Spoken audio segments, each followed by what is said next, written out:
I'm really delighted and honored to welcome Asim today. He's a Sunni Muslim and a consultant psychiatrist and of international reputation. Last year, I need only say, is that he went to speak at the Vatican to the 5th International Vatican Conference as an expert there. So that shows you the scale of his reputation. So over you to Asim. Thank you.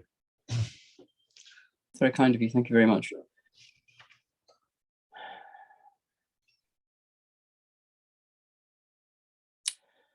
In the name of God, the all-beneficent, the all-merciful.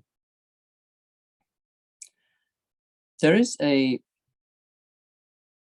beautiful paradox that lies at the heart of the question that I've been asked to address and that you are addressing this week, which is that the most interior of all human pursuits, which is the inward search for ultimate meaning, for purpose, for a sense of ultimate orientation that encompasses this life and the life that is to come. Search for the voice of the Lord, the search for the face of God, which is the most interior of all conceivable human pursuits, is linked in virtually every faith tradition around the world to the idea of community.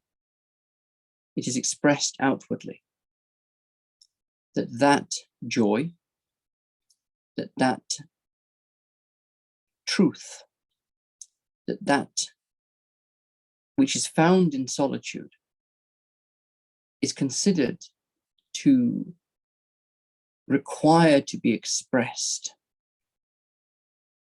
in one's otherwise mundane dealings. Mundane in the original sense of the word, that which is to do with the mundi, with the world. It's something that people of all faith traditions, almost all faith traditions, I suppose, have discussed and debated. Should one who genuinely seeks God, who is devoting their life to the seeking of God, also engage in the world in such a fundamental way as gathering unto oneself a family and caring for them, providing for them, raising children, and so forth? And there are those in my tradition and in Christianity as well, and I'm sure in other traditions as well, who view this as really something that will distract those of true purpose. And therefore, it is better to completely devote oneself to God and forego the responsibilities and the pleasures of a family life. But the majority of thinkers and people engaged in this sort of discussion have felt that it is entirely possible to engage in both that most interior of human pursuits, which is the search of God, as well as that which in some ways is the most exterior of human pursuits, which is the raising of a family and providing for a family. That is to say, in simple terms, if you're really looking for God, isn't it better to be single? Some say yes, most say no. What's the reason for that? Why is it that it isn't just a distraction? It isn't just something that takes valuable time away from you that could otherwise be spent on that search for God. Why is it, to put it another way, as some of the mystics of my tradition have put it, that there is a looking within for the face of God, And then there is a looking without for the face of God. Or as the Quran puts it, wheresoever you turn, there is the face of God. In Islam, a family is considered a fundamental part of that search for God, a fundamental aspect of the flowering of the human soul, without which one is missing an important element of what it means to search for God and what it means to express the love of God in creation.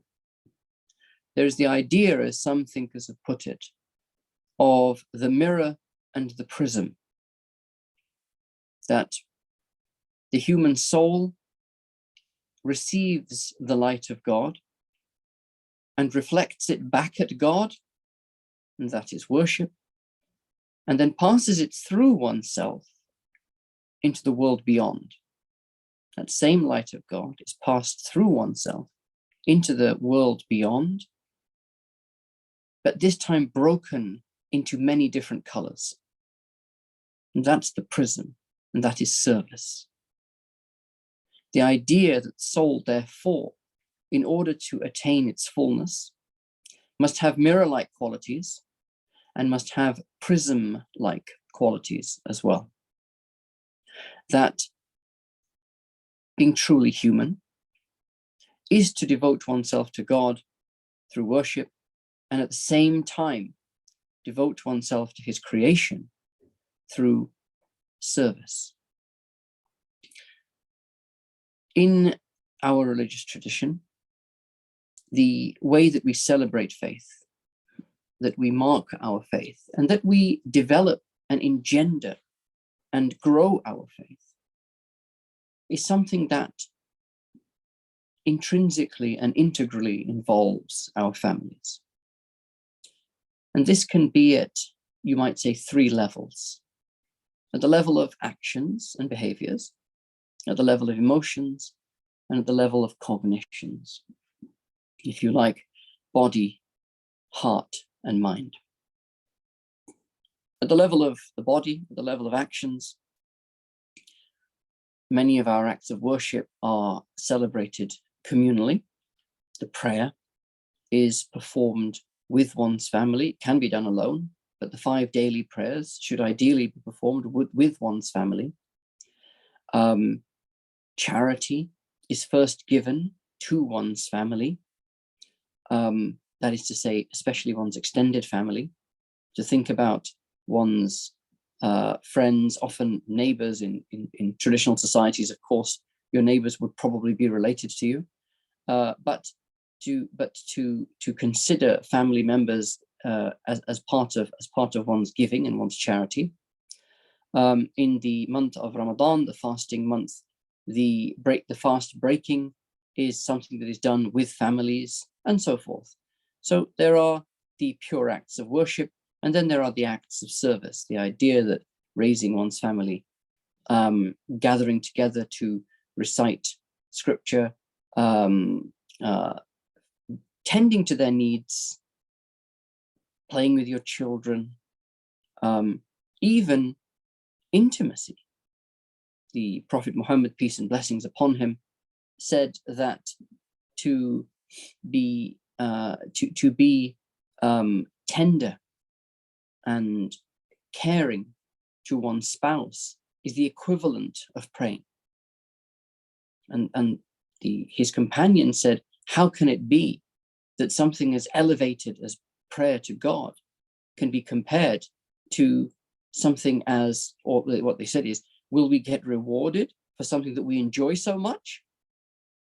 And the Prophet said, yes, you will get rewarded for that, because you are bringing joy to another. So this is all at the level of actions. I was, in an hour or two, an hour and a half, I'm going to take my daughter to school. She's 4 years old, and on the way, we're going to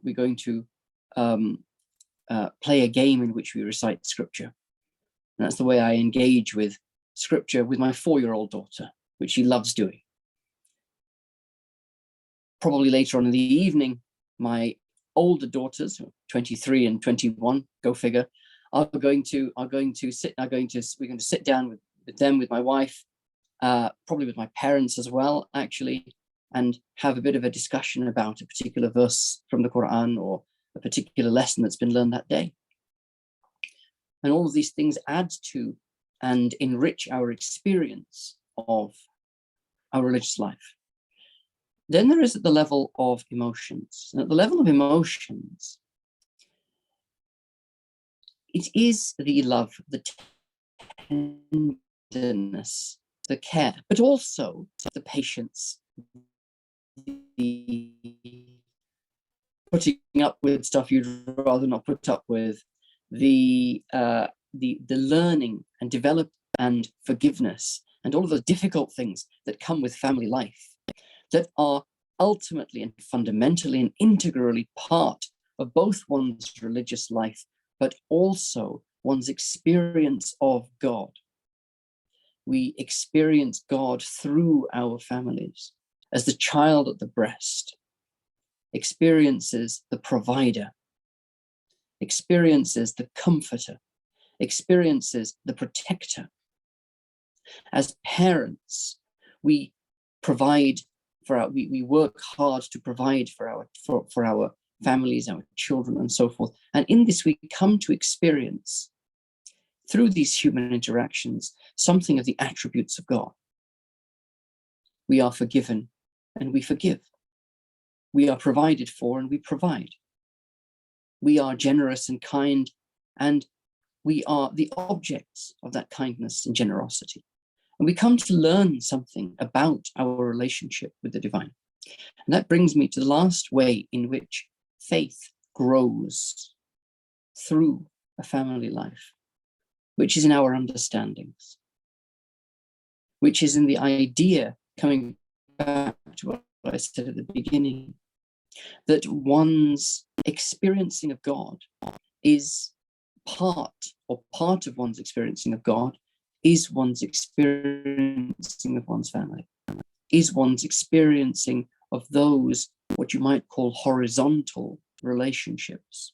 The horizontal becomes part of the vertical, or of the veridical, of the search for truth.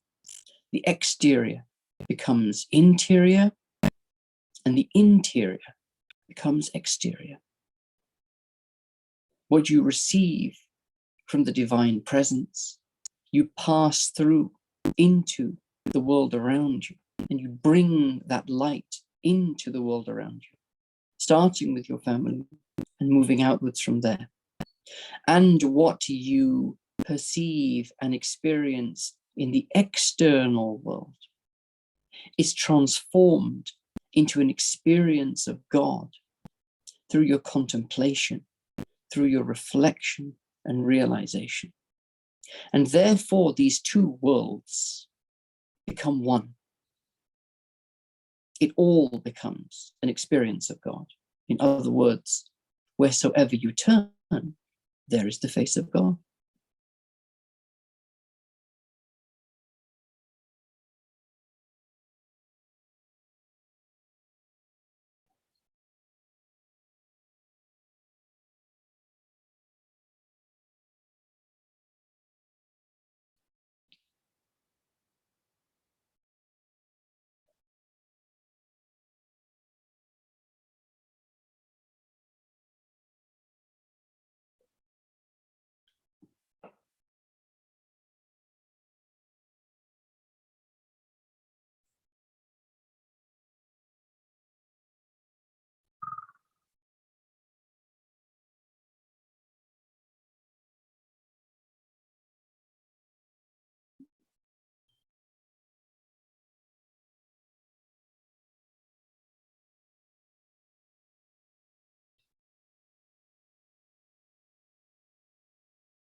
Asim, thank you so much. That is absolutely wonderful and inspiring. We're very, very grateful to you for coming and joining us tonight. Thank you very much. Thank you for inviting me into your circle. Bless you all.